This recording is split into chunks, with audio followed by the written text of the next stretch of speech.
Why is there a black child standing in my house? Vincent Castellano didn't bother looking up.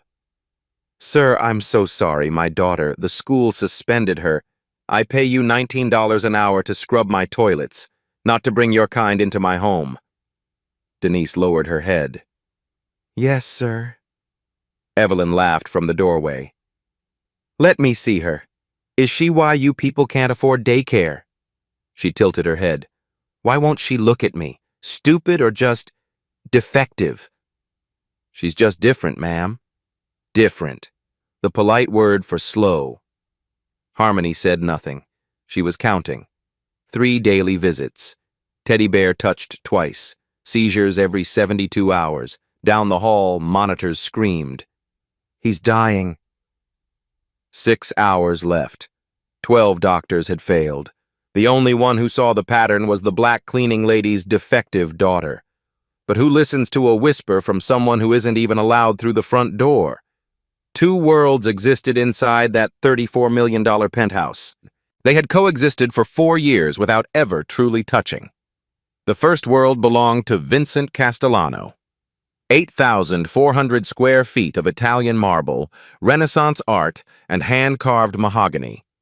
His private office had been converted into a medical command center, where 4 doctors rotated in shifts around the clock. The best neurologist from Harvard, a toxicologist from Johns Hopkins, specialists who charged $10,000 per consultation, flown in from Munich and London and Tokyo. They had tried everything. Experimental treatments, cutting-edge diagnostics, medications that weren't even approved yet. Nothing worked. Every 72 hours, like clockwork, Marco would seize. Each episode lasted longer than the last. Each time he emerged, he was a little more gone. Dr. Sullivan, the neurologist leading the team, had been clear. If we don't identify the cause before the next seizure, his brain won't survive it. That seizure was 6 hours away. The second world existed through the service entrance. Denise Wilson had cleaned this penthouse 3 times a week for 4 years. She knew every corner, every closet, every family secret that gathered dust in forgotten rooms. She had learned the rules early. Use the service elevator. Don't speak to family members. Don't make eye contact with Mr. Castellano. In 4 years, Vincent Castellano had never asked her name. She earned $19 an hour. After taxes, after the subway fare from Brooklyn, after the groceries that seemed to cost more every month, she barely kept the lights on in their 2-bedroom apartment. But she kept this job. She kept it because jobs like this, steady, predictable, invisible, were the only kind that didn't ask questions when your daughter got suspended from school for the 3rd time. Harmony Wilson sat in the staff room, hunched over a spiral notebook.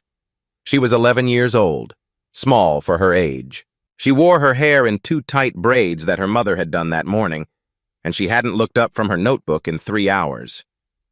Harmony had what the school psychologist called behavioral issues, what the teachers called disturbing tendencies, what the other kids called weird. What Harmony had was a brain that wouldn't stop noticing. She counted everything. 14 steps from the service elevator to the kitchen, 7 chandeliers in the main hallway, 3 security cameras visible from the staff room. The cleaning solution under the sink had been refilled twice this week. She could tell by the water line on the bottle.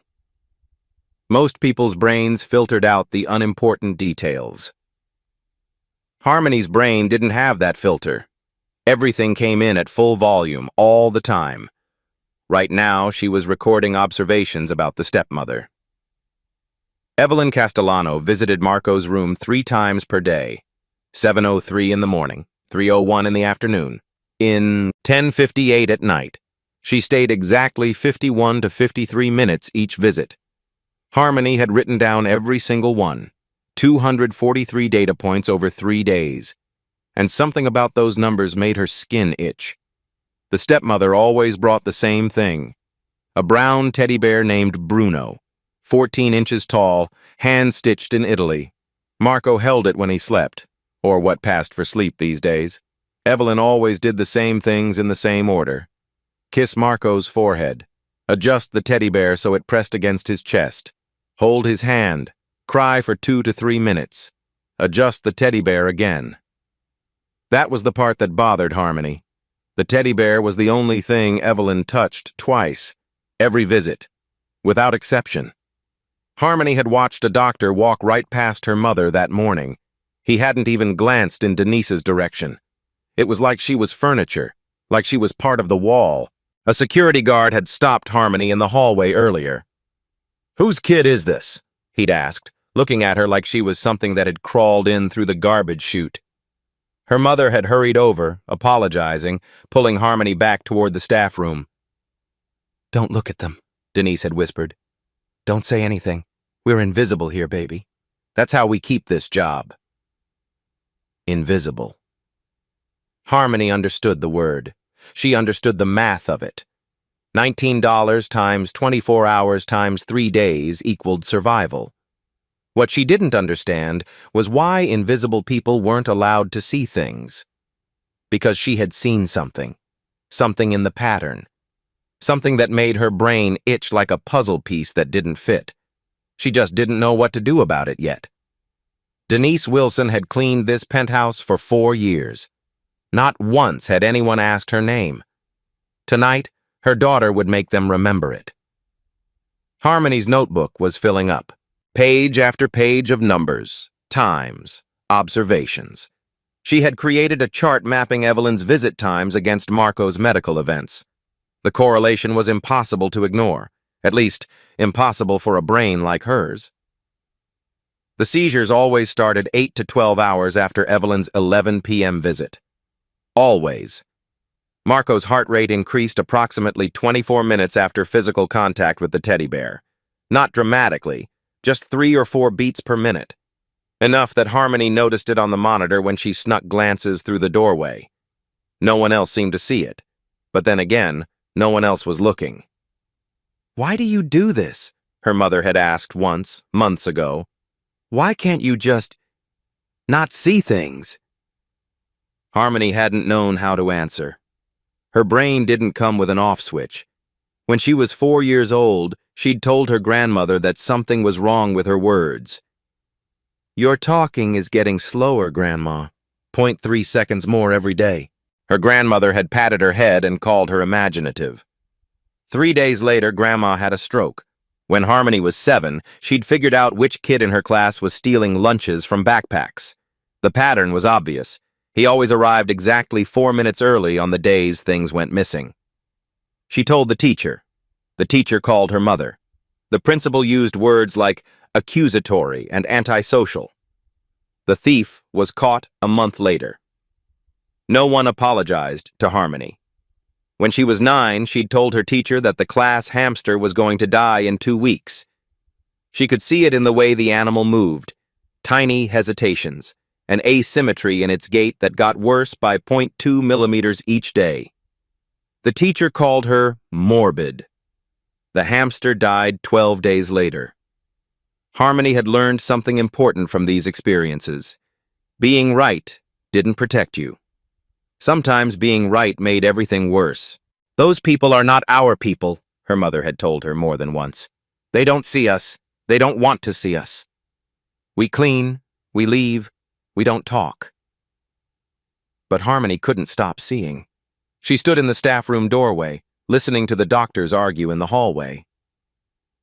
"Unknown etiology," Dr. Sullivan was saying. "We've exhausted every standard diagnostic pathway." Harmony knew that word. Etiology. She'd read medical journals online, not because she wanted to be a doctor, but because disease patterns fascinated her. The way symptoms connected to causes, the logic of it. She wanted to say something. Her mouth opened. Nothing came out. When Harmony got scared, her voice disappeared. Not completely. It shrank down to a whisper, barely audible, like her words were afraid to exist in the open air. The doctors called it selective mutism, a common companion to autism.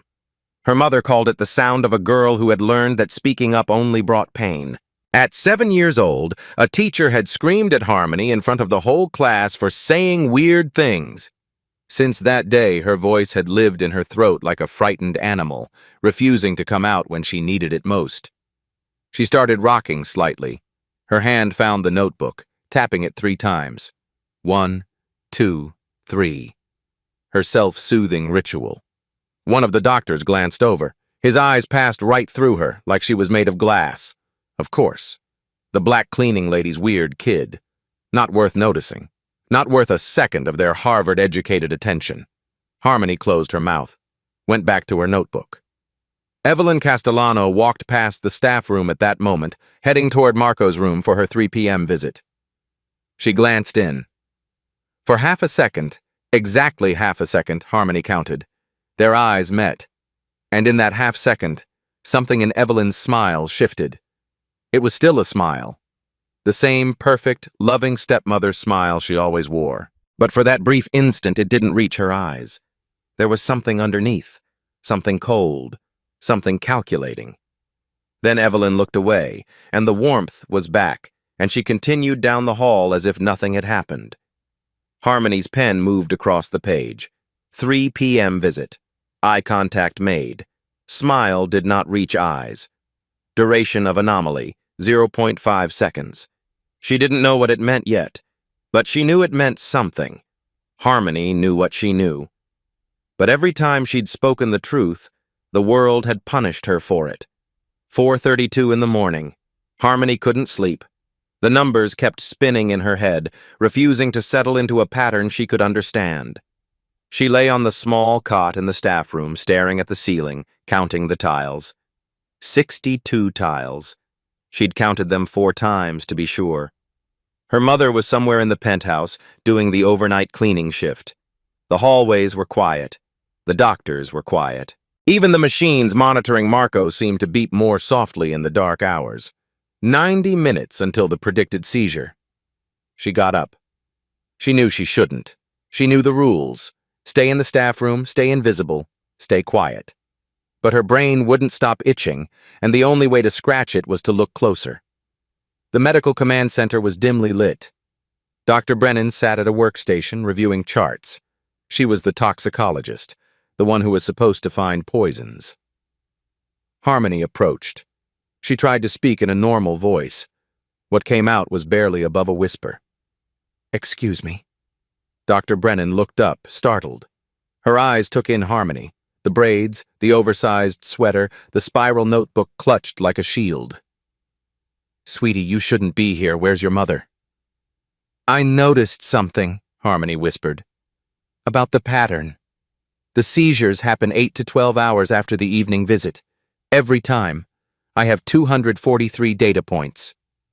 "Doctor." Brennan's expression softened into the particular kind of patience adults used when they'd already decided you were wrong. "That's very observant, honey. But we've run every toxicology panel available. There's no poison in his system." "Did you test the bear?" "The what?" "The teddy bear, Bruno. The stepmother brings it every visit. She touches it twice. Once when she arrives, once before she leaves. It's the only thing she touches twice." Dr. Brennan blinked, glanced at the teddy bear visible through the glass partition, nestled against Marco's chest.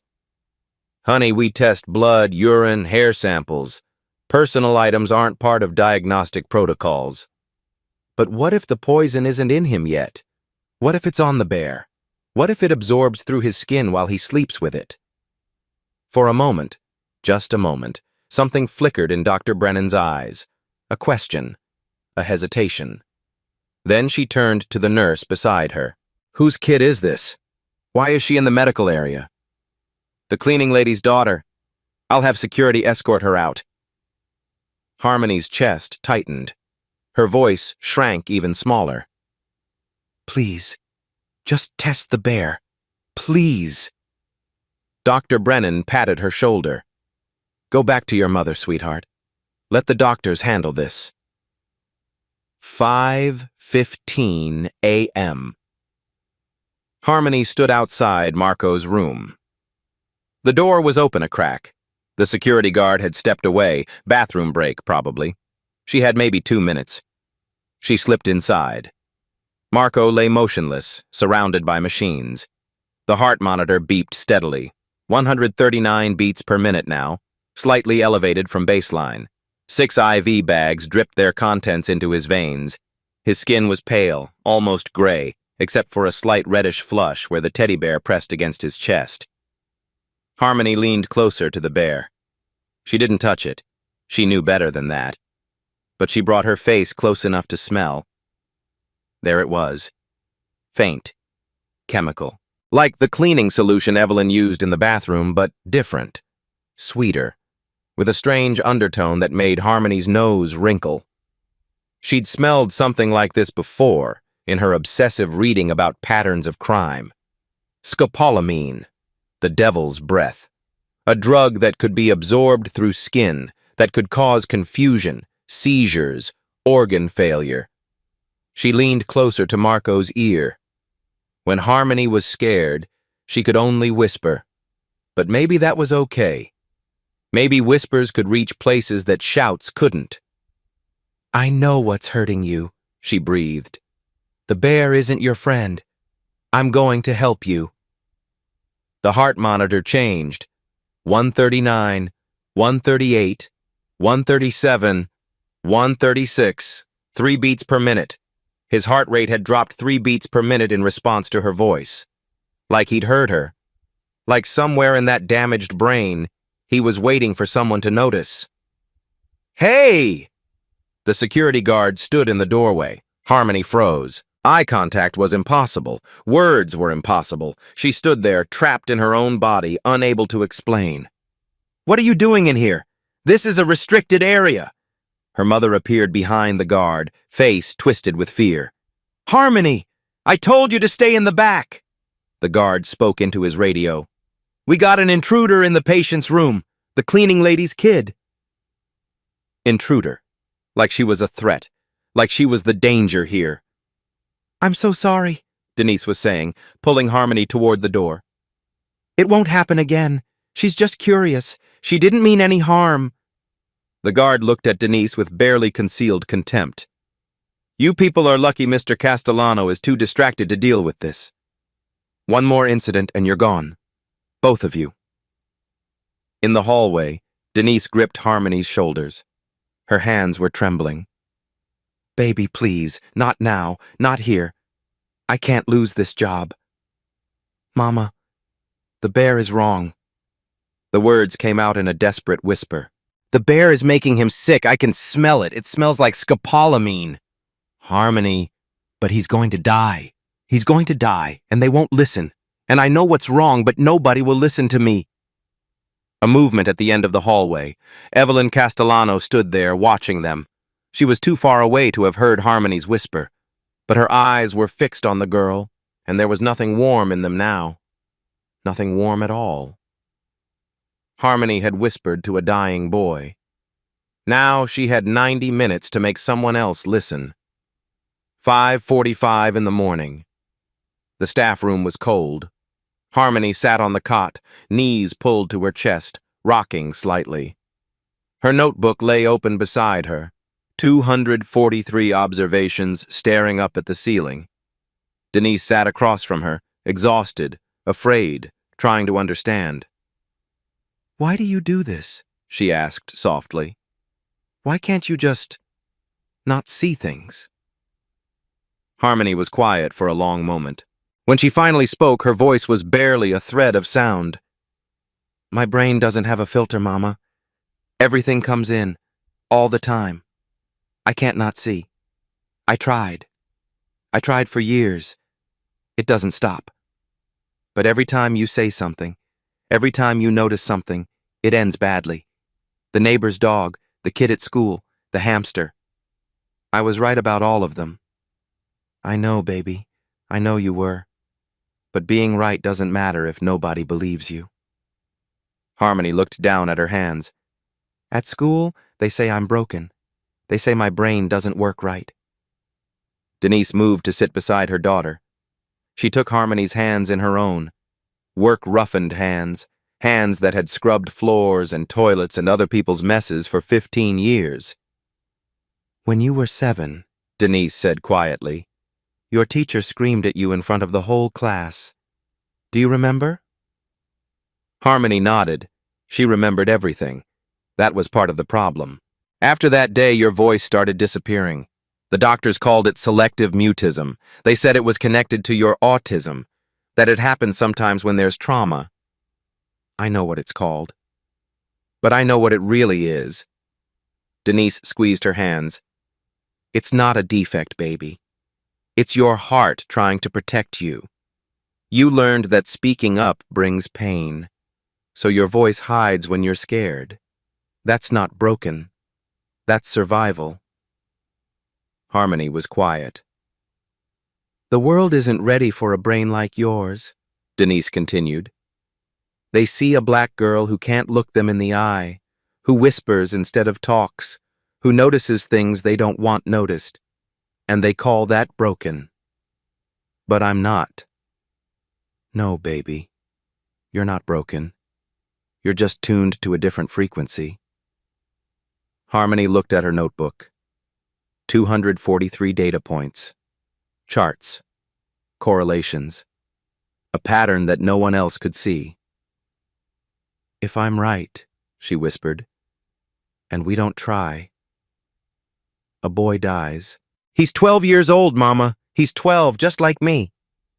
Denise closed her eyes, drew a breath. If you're wrong, we lose everything. This job, the apartment, everything. I know. Silence stretched between them. The clock on the wall ticked. 60 minutes until the predicted seizure. Denise opened her eyes, looked at her daughter, really looked, maybe for the first time in years. Then we better not be wrong, she said, and we better find someone who will listen to a whisper. For 11 years, Harmony had been told she saw too much and spoke too little. Tonight, her whisper might be the only thing that mattered. 6:15 in the morning, 30 minutes until the predicted seizure. Denise Wilson walked through the penthouse with her daughter beside her, past the service areas, past the invisible boundaries she had never crossed in 4 years of employment. The security guard at the medical command center stepped forward. Staff isn't allowed here. Denise didn't lower her eyes. For the first time in 4 years, she met his gaze directly. I need to speak to Mr. Castellano. It's about his son. The guard laughed. The cleaning lady has medical advice? And who's this? Your little helper? My daughter might know what's killing that boy. Right. And I'm the Pope. Get back to... What is this? The voice cut through the hallway like a blade. Vincent Castellano stood in the doorway of the command center. 52 years old, silver hair, a tailored vest even at 6 in the morning, but his eyes were hollow, bruised with 11 days of sleeplessness, 11 days of watching his only son die by inches. He looked at Denise and Harmony the way you might look at insects that had crawled onto your dinner plate. The cleaning lady, sir, the guard said, says her kid knows something about Marco. Vincent's gaze dropped to Harmony. She was staring at his left shoulder. Eye contact was impossible. You have 30 seconds, Denise nudged her daughter. Tell him, baby. Tell him what you told me. Harmony opened her mouth. Nothing came out. The fear was too big. Too many people watching. Too many eyes. Her voice had retreated somewhere deep inside her chest, and she couldn't find it. She started rocking. Her hand found her notebook, tapping it 3 times. 1, 2, 3. Dr. Sullivan appeared behind Vincent. Mr. Castellano, the child is clearly disturbed. We don't have time for this. 20 seconds. Denise's heart was pounding, but she understood her daughter in ways no one else did. She can't speak in crowds, Denise said, but she can whisper. Let her whisper to you. Just you. Then you decide if it's worth hearing. I don't have time for games. Denise looked Vincent Castellano in the eye. The Mafia boss. The killer. The man who had never once acknowledged her existence. Neither does your son. Something shifted in Vincent's expression. A crack in the stone. Everyone out, he said. Except them. Dr. Sullivan protested. "Mr. Castellano, this is absurd." "Out!" The command center emptied. The door closed. Just Vincent, Denise, Harmony, and 25 minutes until the seizure. Vincent pulled a chair over and sat down, bringing himself to Harmony's eye level. It was the first time in his life he had lowered himself for anyone. "Okay, kid. Whisper." Harmony stared at his left shoulder, leaned closer. Her lips nearly touched his ear. And finally, the words came out. "It's the bear, Mr. Castellano. Your wife is poisoning your son through the teddy bear." Vincent went rigid. The color drained from his face. "Say that again." Harmony's whisper continued, steady and certain. "The teddy bear. Bruno. She touches it twice every visit. Once when she arrives, to activate the poison. Once before she leaves, to refresh it. The poison absorbs through Marco's skin when he holds it. That's why it happens every 72 hours. The seizures start 8 to 12 hours after her 11 p.m. visit, when he sleeps with the bear longest. Every time. I have 243 data points. The pattern never breaks." Vincent stared at her for 5 full seconds. Then he stood, walked to the door, opened it. "Everyone, back in here. Now. Every single one of you." 5 doctors filed in. Dr. Sullivan, Dr. Brennan, Dr. Patterson, Dr. Hartman, Dr. Collins. "Stand there," Vincent said. "Don't speak. Just listen." He turned to Harmony. "Tell them what you just told me. Every word." The room went silent. Absolutely silent. Harmony didn't look at any of them. She stared at the floor, rocking slightly, and she whispered. In that silence, every word was perfectly audible. "The teddy bear. Mrs. Castellano touches it twice every visit. Once when she arrives, to activate. Once before she leaves, to refresh. She's putting poison on the fur. It absorbs through Marco's skin when he holds it. The poison is scopolamine. I can smell it. It smells sweet, with a chemical undertone. That's why the seizures happen every 72 hours. They start 8 to 12 hours after her 11 p.m. visit. That's when Marco sleeps with the bear longest. The pattern never breaks. I have 243 data points in this notebook. Every single one points to the bear. 1 second of silence. 2 seconds. Then the room fell apart. Dr. Sullivan's coffee cup slipped from his fingers. It shattered on the marble floor. He didn't seem to notice. He just stood there, mouth open, staring at the 11-year-old girl who wouldn't meet his eyes. She just... Dr. Brennan grabbed the back of a chair to steady herself. Her face had gone white. That's impossible.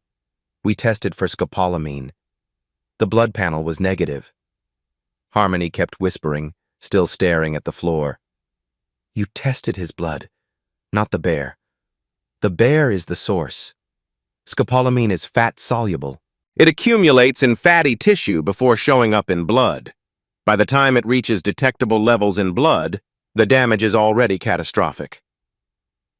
Dr. Patterson was flipping through medical records, hands shaking so badly the papers rattled. We never tested the bear. It's not in any protocol. Personal items aren't. We didn't even think. Dr. Hartman, the specialist who had flown 4,000 miles from Munich, sank into a chair. He removed his glasses and pressed his palms against his eyes. Mein Gott, she is 11 years old. I have 40 years of experience. And a child who cannot look me in the eye just found what I couldn't see.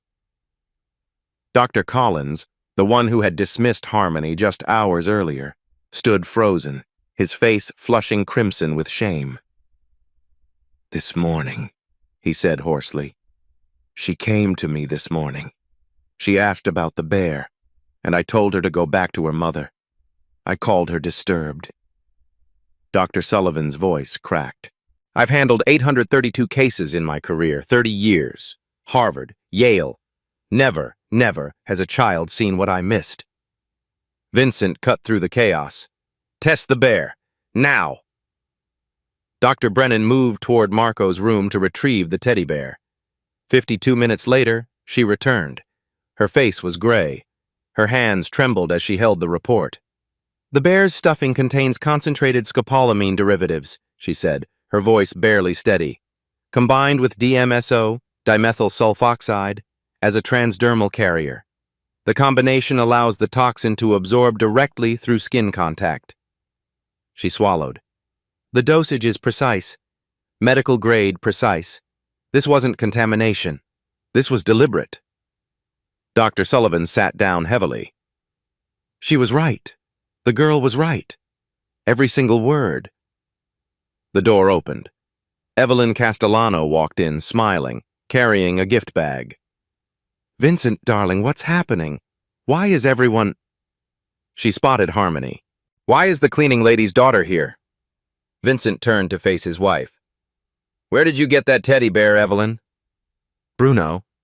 In Rome, remember? For Marco's birthday. Her smile flickered. Why? You touch it twice every visit. Once when you arrive. Once before you leave. I just adjust it, to make sure he's comfortable. Harmony's whisper cut through the room. No one else touches it twice. Only you. Every visit. Without exception. Evelyn's mask cracked. For 1 second, just 1 second, the loving stepmother vanished. What appeared underneath was cold, empty, hungry. Then the mask slammed back into place, but it was too late. Everyone had seen. Guards, Vincent said quietly. Take my wife to the study. She doesn't leave until I say so. As they led her away, Evelyn screamed. I loved him. I was the only one who was there, every single day. Where were you, Vincent? The door closed behind her. And in the silence that followed, everyone realized the same thing. They had found the killer. But Marco's next seizure was 18 minutes away, and knowing who poisoned him wasn't the same as knowing how to save him. Every doctor in that room had been shocked twice, first by the whisper, then by the truth. But the poison was still in Marco's blood, and time was running out. 7:02 in the morning. The seizure hit like a thunderclap. Marco's body arched off the bed, every muscle contracting at once. The monitors screamed, heart rate spiking to 198 beats per minute, blood pressure crashing, oxygen saturation plummeting. The medical team swarmed around him. Hold him steady! He's aspirating! Suction now! V-fib! He's going into V-fib! The seizure lasted 4 minutes and 22 seconds. The longest yet. When it finally stopped, Marco lay motionless, his skin gray, his lips tinged blue. Dr. Sullivan's voice was grim. His brain is swelling. If we don't reduce intracranial pressure in the next 30 minutes, the damage will be permanent. What about the antidote? Vincent demanded. You know what poison it is now. There must be an antidote. Dr. Brennan shook her head. Standard scopolamine treatment is physostigmine, but he's had 11 days of cumulative exposure. The toxin has built up in his fatty tissues. The dose we'd need to counteract it could stop his heart. So do nothing, and he dies. Do something, and he might die. That's essentially correct. Vincent turned away. His fist hit the wall hard enough to crack the plaster. 11 days. 11 days his wife had been poisoning his son. 11 days she had sat beside Marco's bed, held his hand, cried her perfect tears. And he had believed her. He had trusted her. I let her into my home, he said, his voice raw. I let her into his room. I let her hold him while she killed him. No one knew what to say. In the corner, Harmony was reading. Her mother's phone glowed in her hands, screen scrolling through medical journals. Her brain was doing what it always did, searching for patterns, connections, solutions that others couldn't see. There's another way.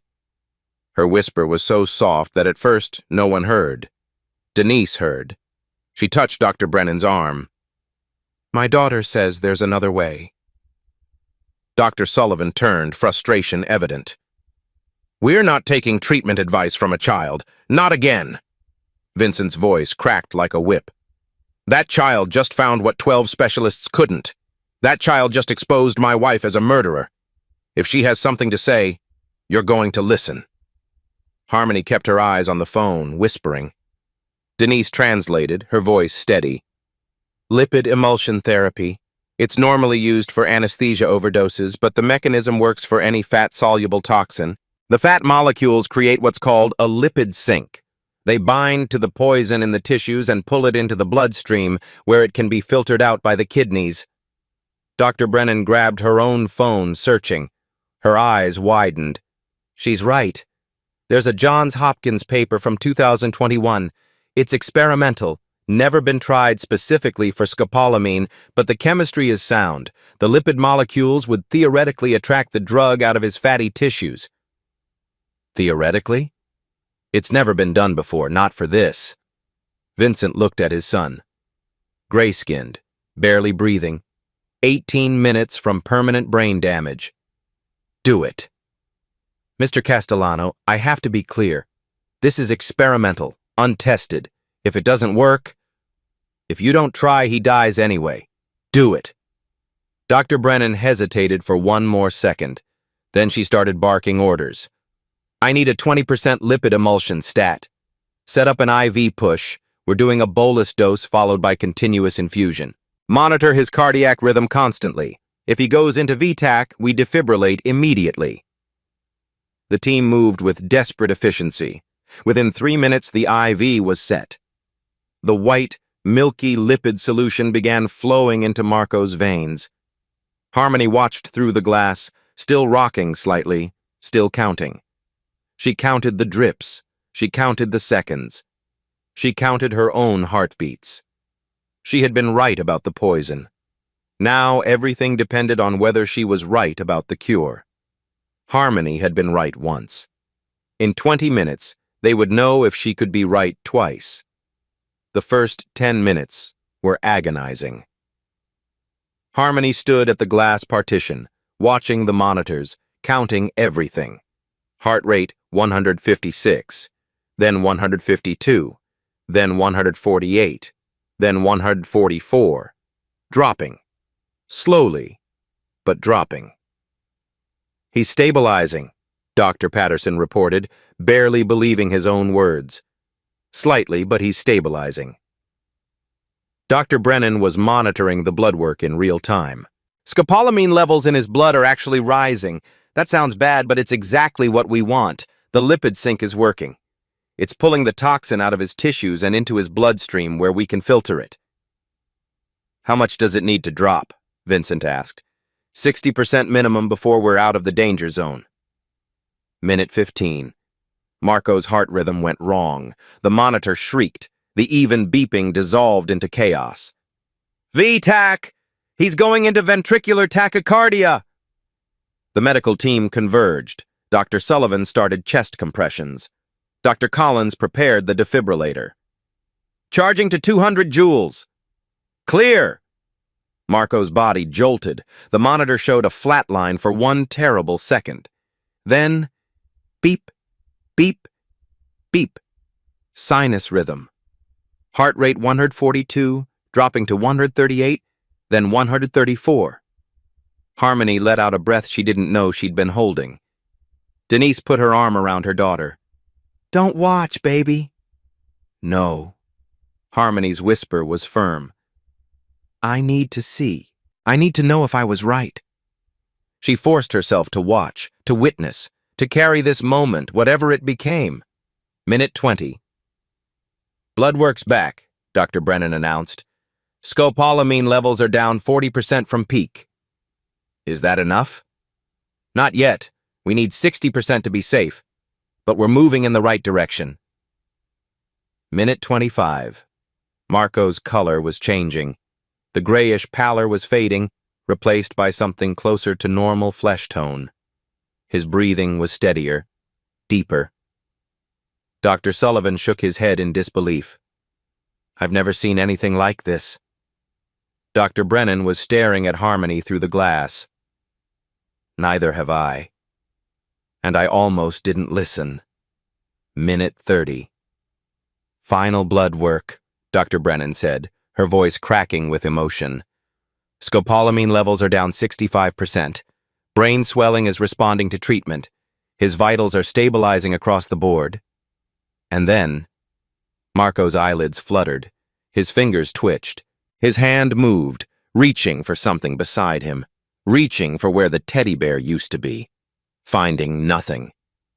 His hand relaxed, and somehow, impossibly, a tiny bit of tension seemed to leave his face. Dr. Sullivan stepped back from the bed. He's going to need months of rehabilitation, maybe longer. There may be some cognitive effects we won't know about for years. He paused. But I think he's going to make it. Vincent Castellano, the man who had ordered murders without flinching, who had built an empire on fear and violence, sat down heavily in a chair. He put his face in his hands. His shoulders shook. When he finally looked up, his eyes found Harmony through the glass. She was still there, still rocking slightly, still unable to meet his gaze. He stood, walked to the partition, opened the door. The doctors parted for him automatically. Everyone parted for Vincent Castellano.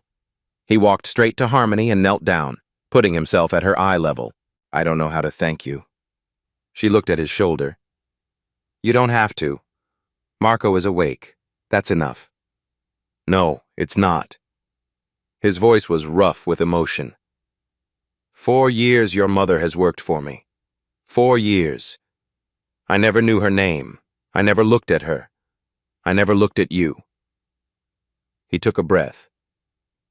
You saved my son. You saw what 12 doctors couldn't see. You spoke up even when everyone told you to be quiet, even when you could barely speak at all. Harmony was quiet for a moment. Then she whispered, We were always here, Mr. Castellano. You just weren't looking. The words hung in the air. Behind her, Dr. Sullivan approached. He knelt down, too, the Harvard-educated neurologist, 30 years of experience, kneeling beside a Mafia boss to address an 11-year-old cleaning lady's daughter. I owe you an apology, he said. When you tried to tell me about the bear, I dismissed you. I saw a child and assumed you couldn't know what doctors didn't. I was wrong. I'm deeply, profoundly sorry. Dr. Brennan joined them. We all were. We were so focused on what we knew, we forgot to see what was right in front of us. Dr. Patterson asked the question everyone was thinking. How did you know? Not just about the poison, about the treatment. How did you know about lipid emulsion therapy? Harmony's whisper was matter-of-fact. I didn't know. I saw a pattern. And then I read until I understood it. That's all. Dr. Sullivan shook his head. That's not all. That's called research. That's called diagnosis. That's called medicine. He paused. You're 11 years old, and you just practiced better medicine than any of us. Vincent stood, turned to Denise, who had been standing in the background, tears streaming silently down her face. Denise Wilson, he said. I've been told that's your name. She nodded, not trusting her voice. Your daughter has a gift. I don't understand it. I doubt anyone in this room understands it, but I know value when I see it. He paused. I was blind before. I'm not blind anymore. On the bed, Marco's eyes fluttered open. The first word he tried to say was too soft to hear. Dr. Brennan leaned close. What is it, sweetheart? What do you need?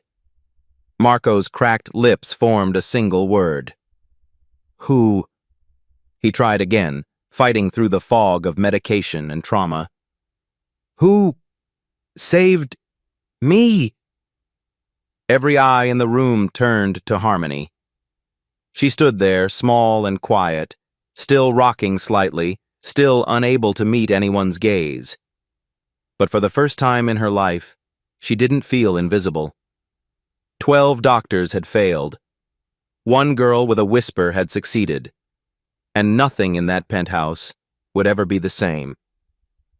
3 weeks later, Marco Castellano sat in a wheelchair in the rehabilitation wing of Mount Sinai Hospital, working through a physical therapy exercise that involved squeezing a foam ball.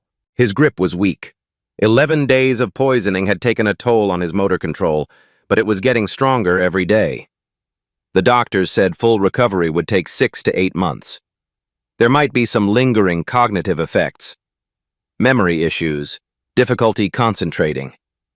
But he was alive, and that was more than anyone had expected 3 weeks ago. The stepmother, he said, still struggling with the word. She's in jail? His father sat across from him. Vincent Castellano looked different these days, older somehow, but also more present. He visited every day now. He hadn't missed a single session. Arrested, charged with attempted murder. Vincent paused. The investigation found something else, too. Before me, she was married to a man named Thomas Whitfield. They had a nephew living with them, 7 years old. Same symptoms you had. Same pattern. Marco went still. What happened to him? He died. They ruled it natural causes. Vincent's jaw tightened. It wasn't natural causes. It was her. She's done this before. The foam ball dropped from Marco's fingers. The girl, he said. The one who figured it out. She solved that case too? Her pattern recognition identified a killer no one else saw. She didn't just save your life, Marco. She gave that little boy's family the truth they never had. 2 weeks after Marco's awakening, Dr. Brennan published a case study in the New England Journal of Medicine. The title, Pattern Recognition in Pediatric Toxicology, a case study in non-standard diagnostic methodology. Harmony Wilson was credited as primary diagnostic contributor. Medical schools around the country requested interviews. News outlets wanted to run features. Everyone wanted to know about the 11-year-old autistic girl who had outdiagnosed a team of world-renowned specialists. Harmony didn't care about any of that. She just wanted to know if she'd understood the chemistry correctly. 1 month after the incident, Vincent called Denise and Harmony to his study. On his desk lay 2 folders. 4 years you've worked for me, he said to Denise. 4 years, and I never knew your name, never acknowledged your existence. That changes now. He slid the first folder toward her. Director of Household Operations for all Castellano properties. Salary, $180,000 per year. Full benefits. Retirement plan. You'll be managing a staff of 32 people. Denise stared at the folder. Mr. Castellano, I don't know what to say. Say yes. You've earned it. More than earned it. He turned to Harmony and slid the second folder across. Full scholarship to Whitmore Academy. Best STEM prep school on the East Coast. $52,000 a year tuition, paid in full. After that, college. Any school that accepts you, any program you want. All expenses covered. Harmony looked at the folder, then at Vincent's shoulder. I have a condition. Vincent's eyebrows rose. You're negotiating with me? Yes. For a moment, something like amusement flickered across his face. What's your condition? I want access to unsolved cases, medical mysteries, patterns that nobody has found yet. I want to keep looking. Vincent stared at her for a long moment. Then he laughed. It was the first real laugh anyone had heard from him in months. You have a deal, kid. The day before Harmony started at Whitmore Academy, she visited Marco in rehabilitation. He was walking now, slowly, with a physical therapist beside him, but walking. His grip strength had improved by 40%. His cognitive tests were trending upward. "You're the one who figured it out," he said, when the therapist gave them a moment alone. "Dad told me everything. He said you whispered it, that you literally whispered the answer because you couldn't talk louder." Harmony stared at his shoulder. "I noticed a pattern. Anyone could have. But they didn't." Marco's voice was firm. 12 doctors from 3 continents, Harvard, Johns Hopkins, specialists from Germany. None of them saw it. You did. He held out his hand. "I'm Marco. I guess you probably already know that." Harmony looked at his hand. Eye contact was still impossible, but she reached out and shook it. "I'm Harmony. I'm not good at talking to people." "That's okay." Marco smiled. "Apparently you don't need to be loud to save someone's life. Sometimes a whisper is enough."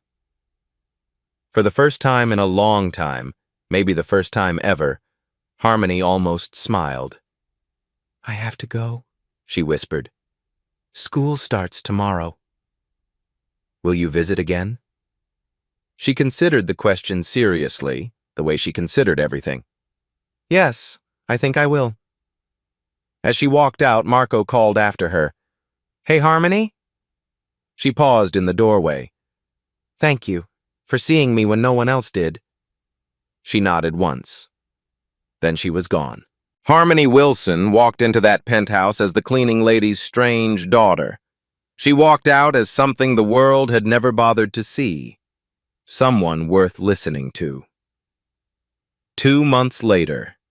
Whitmore Academy. First day of school. Harmony stood at the entrance wearing her new uniform, navy blazer, gray skirt, white blouse. She had insisted on wearing it exactly as specified in the handbook. She liked rules. Rules made sense. Denise crouched down to her daughter's level. "You nervous?"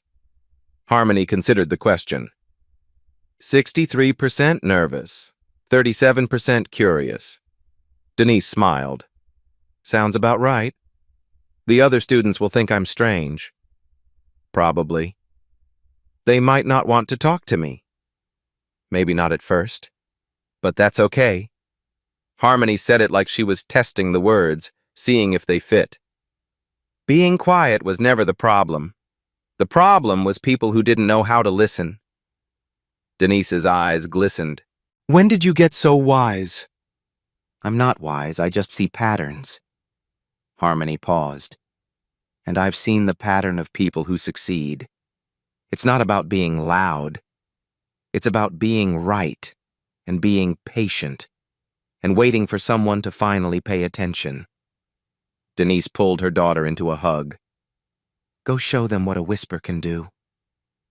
Harmony walked through the doors of Whitmore Academy. She didn't look back. She didn't need to. Because for the first time in 11 years, she wasn't walking into a room where she'd have to prove she belonged. She was walking into her future. Harmony Wilson had never been loud. She had never been normal. She had never been the kind of person that the world noticed. But she had saved a life with a whisper. She had exposed a killer with a notebook. She had seen what 12 doctors couldn't see. And she was just getting started. Different isn't broken. Quiet isn't empty. And sometimes, the person nobody notices is the only one who sees the truth. Harmony Wilson didn't save a life by shouting. She saved it with a whisper. Sometimes that's all it takes, if someone is finally willing to listen. If this story reminded you that different isn't broken, that the quietest voice in the room might hold the loudest truth, then you already understand why these stories matter. A like, a subscribe, that's how you tell me to keep finding people like Harmony. The ones who whisper while the world shouts, the ones who see what the rest of us miss.